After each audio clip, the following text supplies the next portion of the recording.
जब कोई सिविल मुकदमा दायर किया जाता है तो प्लेंट वह पहला डॉक्यूमेंट होता है जो प्लेंटिफ के क्लेम को निर्धारित करता है। हालांकि सभी प्लेंट वैलिड नहीं माने जाते हैं और कोर्ट के पास स्पेसिफिक सर्कमस्टांसेस में प्लेंट को रिजेक्ट करने का अधिकार होता है। CPC आदेश 7 नियम 11 प्लेंट की अस्वीकृति के तहत रूल्स एंड प्रेसिडेंट्स को समझना सिविल केसेस में प्लेंटिफ्स एंड डिफेंडेंट्स दोनों के लिए महत्वपूर्ण है। Rejection of a plaint is vital for both plaintiffs and defendants in civil litigation. A. Where it does not disclose a cause of action, जहां यह कार्रवाई के कारण का खुलासा नहीं करता है।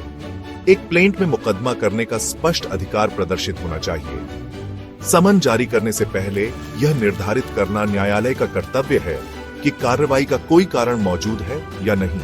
न्यायालय को बचाव पर विचार किए बिना प्लेंट के कथनों की जांच करनी चाहिए कि क्या वे कार्रवाई का कारण स्थापित करते हैं।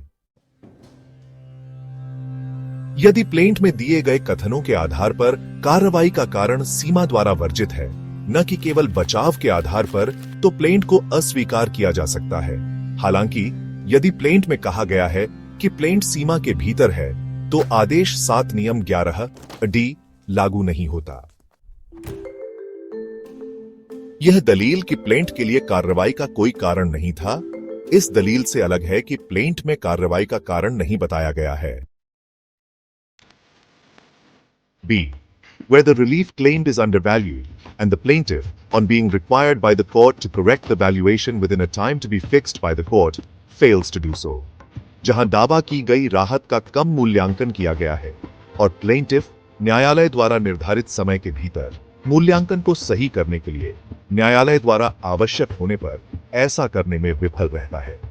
यदि दावा की गई राहत का कम मूल्यांकन किया गया है, तो न्यायालय को प्लेंटिफ को मूल्यांकन को सही करने के लिए समय देना चाहिए। अस्वीकृति केवल तभी उचित है जब प्लेंटिफ दिए गए समय के भीतर मूल्यांकन को सही करने में विफल रहता है।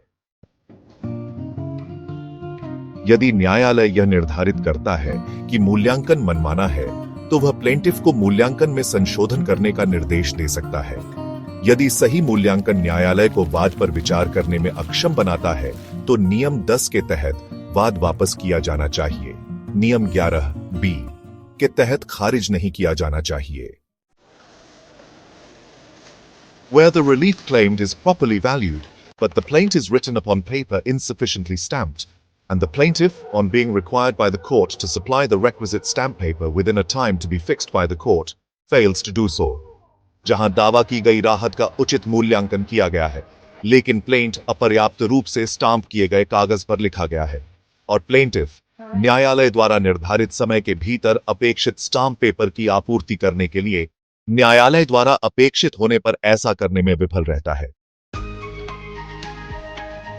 न्यायालय प्लेंटिफ को किसी भी स्तर पर घाटे की अदालती फीस का भुगतान करने की अनुमति दे सकता है। प्लेंट को केवल तभी खारिज किया जाना चाहिए जब वादी अनुमत समय के भीतर कमी को ठीक नहीं करता है।